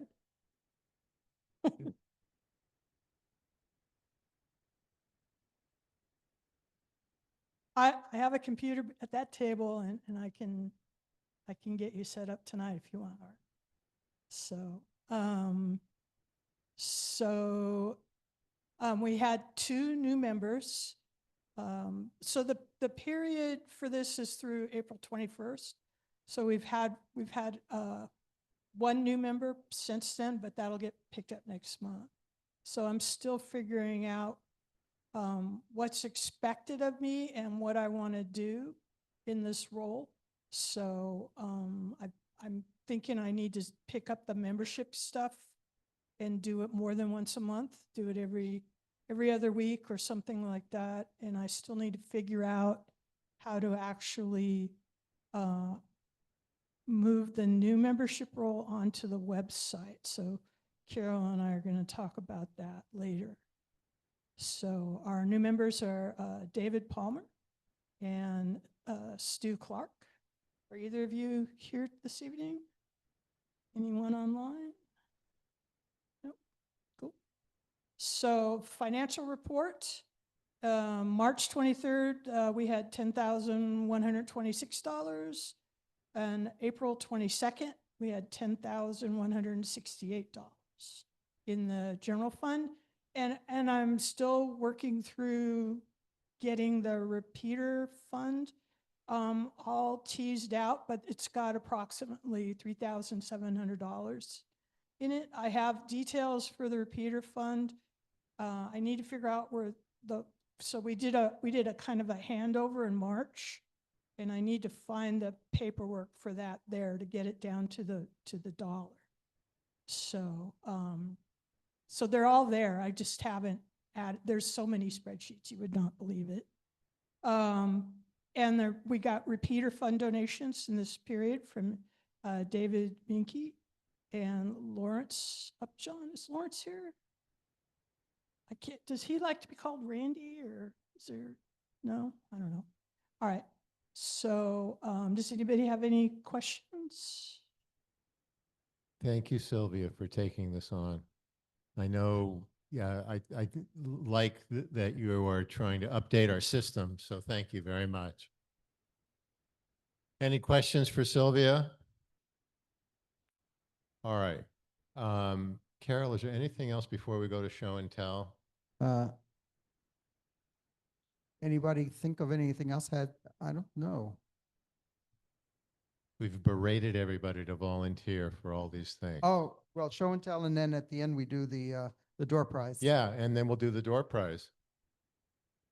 The winner of the door prize should take the VNA, not the coax. Coax is easy, but I have to keep going by to buy more coax. You guys keep taking the coax. Well, and then I buy other stuff when I'm there. All right, who wants to go first for show and tell? Do you guys have stuff over here to show? CubeSat. Did that fall out of space? Is that going into space? So I'm Alan, Kilo 6, Alpha Golf Whiskey, and I purchased from AMSAT this CubeSat sim. So it is a kit. It comes with the boards basically pre-assembled. You just have to stack them. You do interconnections with JP3 connectors and build the frame, put on solar panels, install a camera and the antenna. So it simulates a CubeSat, and I am a satellite enthusiast, space science enthusiast, 30-year amateur astronomer before I became a ham operator. So this is like right up my alley, because I'm kind of at the beginner stage of operating an aero antenna and talking to the FM birds. So I enjoy that quite a bit. So this is what they look like, with different antennas than these SMA 70 centimeter antennas, and putting it together is just step one. Now I have to learn how to operate it, and it does all kinds of things when you power it on. It IDs in CW, and then it gives telemetry in a number of digital modes, BSPK, all stuff I'm going to learn about. It also will transmit slow scan TV images, and I need to learn about all the bells and whistles that I've got here in my hand. But if anybody has your radio, I could power it on and we could just listen to it real quickly. And I brought my radio just for this purpose.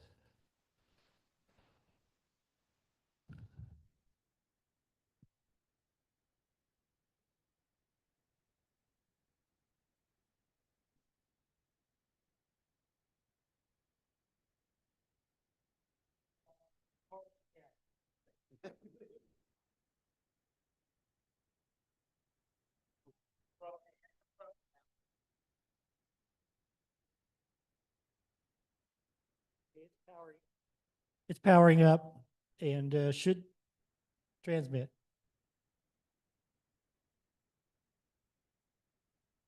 For all you CW people. And then it's going to, 30 seconds, it's going to start to transmit telemetry. So there it goes. Yeah.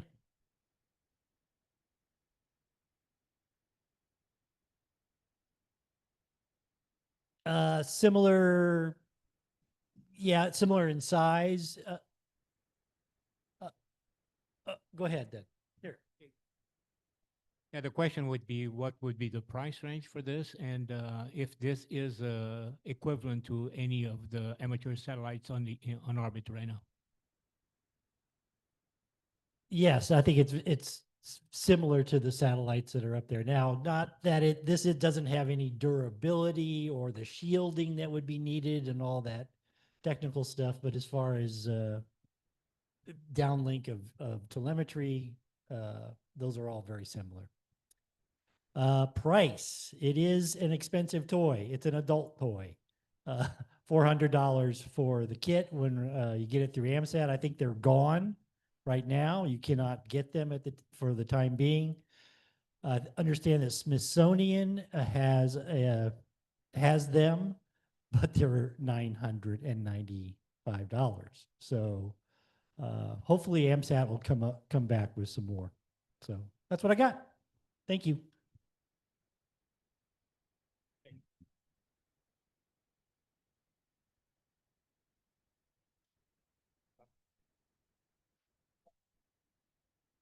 Yeah, microphone, please.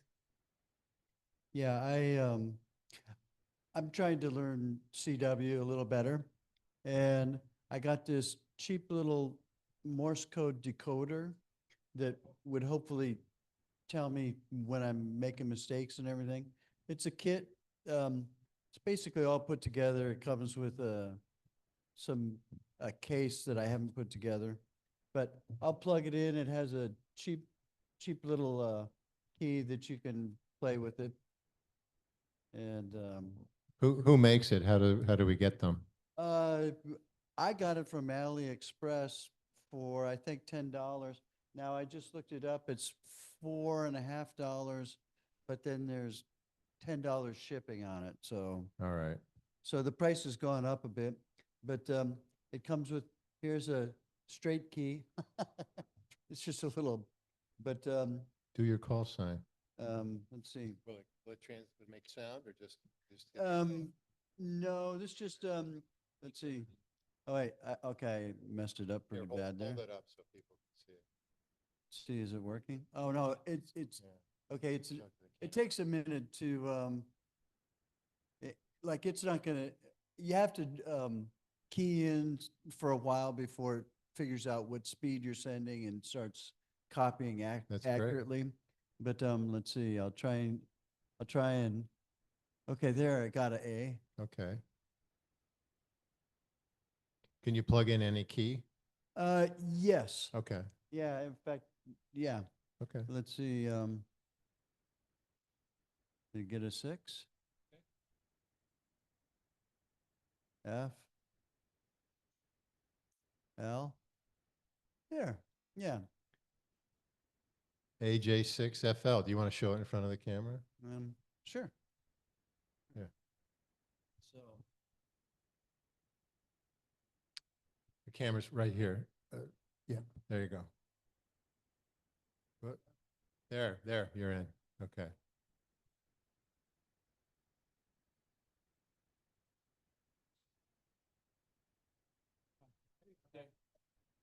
Yeah, that's okay. Yeah. So that was $10? All right. That's good. It'll tell me when I'm making really bad mistakes. Yeah. Thank you. All right, who's next? Bob. The N6PGQ.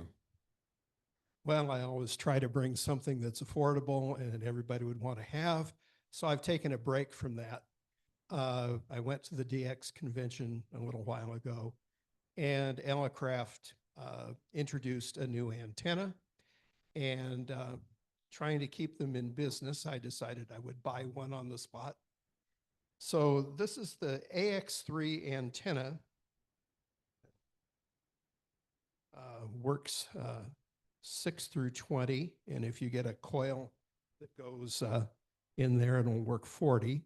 It requires a counterpoise to operate and a antenna tuner. And since Elecraft builds antenna tuners into their QRP rigs, this is what it is for. How does it compare to the AX1 and the AX2 is the 40-meter module? Is that right? No, they're different designs. Okay. AX. I'll bring one in. The thing that Eric, one of the founders of Elecraft, was most proud of was this little 3-pin device that you put into the different holes by turning it around, and that changes the bands.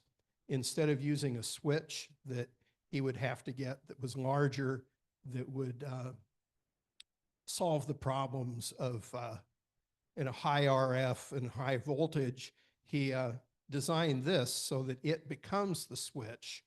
And so this antenna is able to work up, guaranteed to work up to 30 watts. And he's tested it at 50 without it burning up. And he's a QRP guy. Eric, who was here earlier and spoke on Zoom, is the QRO guy.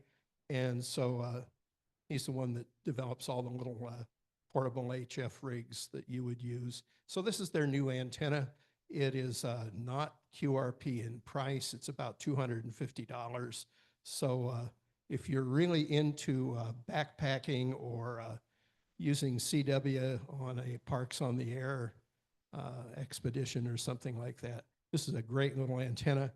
It all folds up into a bag this size, even says Elecraft on it. So, you know that you have a good product. Anyway, that's my show and tell. You can come by and look at it. Is that supposed to work differently than the AX1 then, or is it comparable? More bands. More bands. Okay. That's impressive. Any questions for Bob?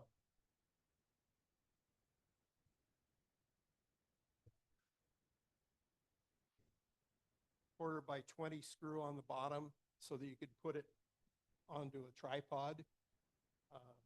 And it comes apart, bolts down about that size. And it's cute. It's cute. That's good.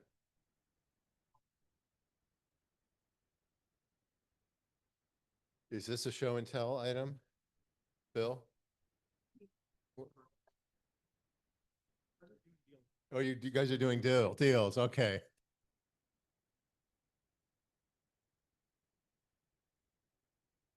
Have you used it yet? How does it compare to your 70-foot tower with the massive beam on it? Okay.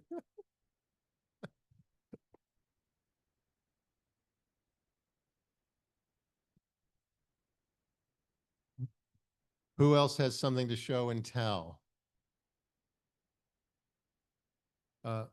Marty has his MFJ CW practice unit that he's still trying to give away to somebody who's interested in learning CW. So who's interested in it?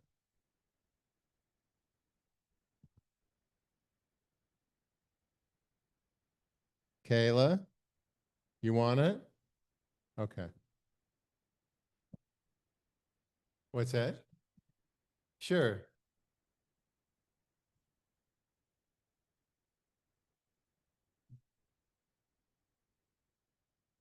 No. You would need, no, this is very limited. But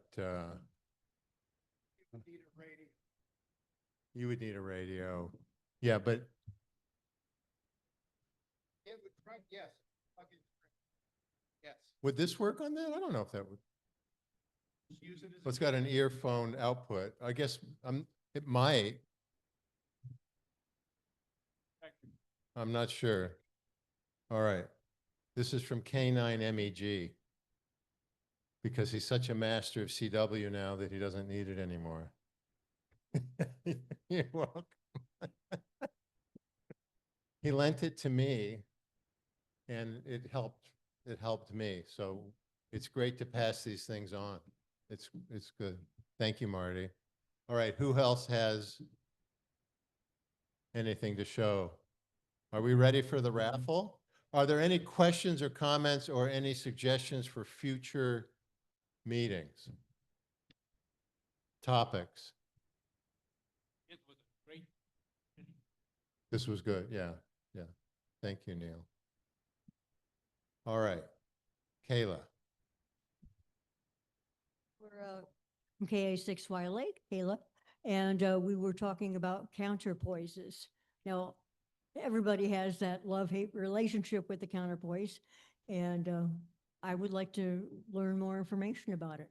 The last one I had went all the way around my apartment. So, okay. All right. So Kayla's asking about counterpoises, which are, depending on how you define it, some kind of radial that helps the rest of the antenna work well. And Phil Sittner, KD6RM, will be teaching a class here next week at 7 p.m. It's free on that very topic. Some of you have already signed up, but please just feel free to come. It's a really, we'll have a very fun discussion. Go ahead on the Zoom. Was there a question on Zoom? No, okay. All right, I think it's time for the raffle. So coax, they were out of 50 feet, so this is only 40 feet. All right. Yes, exactly, Bill. Here's a vector network analyzer. Even if you don't have any experience with one of these, Phil, who's teaching here next Tuesday night, will also be teaching a class in September, a two-part class on how to use a VNA. He taught that a couple of years ago. That was a lot of fun. This is a, oh wait, this was the spectrum. Oh, this was the tiny spectrum analyzer, sorry. This is the VNA. This is the small one. Keep it in your pocket. You never know when you're going to need to analyze vectors. All right. It's basically a really souped up antenna analyzer. As Phil would say, what's in this box used to cost $15,000 or $20,000 to get the level of testing information. Is that about right? Does that sound? Yeah. Yeah. And then here is an ICOM ICV80. It's a very nice basic 2-meter handheld, which, all right. So 40 feet of coax, an SNA, a VNA, and a HT. Yes. What are they calling it? 218X, but it's the same thing. Okay. All right. Gert, time for the raffle. Who wants to, get out your tickets? Get a ticket. Did anyone want to buy more tickets? Okay. Get your ticket out. Who wants to draw the tickets? For sure.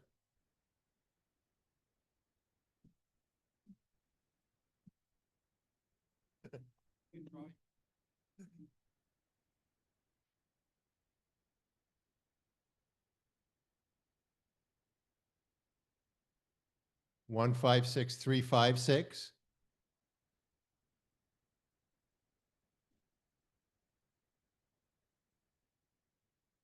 Three 356. That's the last three numbers. Who got it? All right, there's a winner. How many tickets do you have? One of the contributors, he paid $6 for 5. See? He greatly increased his odds. Well done.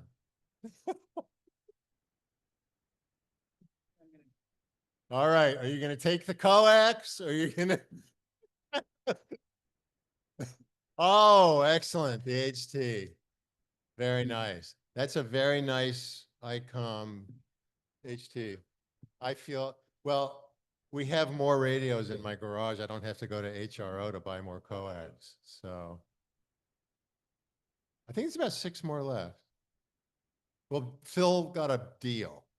So he got such a deal that we're, all right. who is a Bofang expert? Because we have someone here who needs help, just basic help setting up a Bofang real quick, HT. Bill, and would you guys help Tane, at least just introduce her to a few things? No, but they'll 2 minutes, they'll just explain a couple things. All right.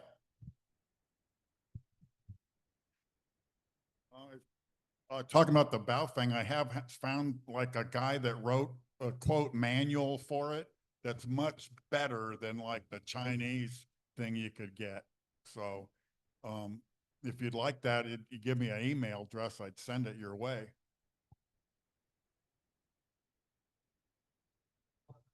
And send it to Ken. Oh, make sure you guys read the newsletter. Ken sent it out Sunday on the thing. Make sure you guys read the newsletter. Ken puts a lot of work into the newsletter, and all the information that you need for the club is there each month.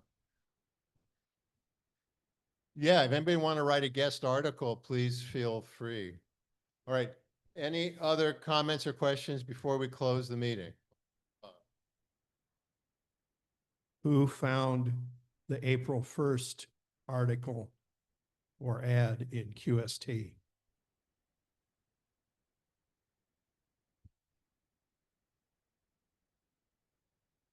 We don't know what you're talking about. Oh, for April Fool's Day. Got it. Okay. Thank you. Actually, let's hold this up. This is a nice HT. Very basic, but it's, you know, great for the car. So congratulations.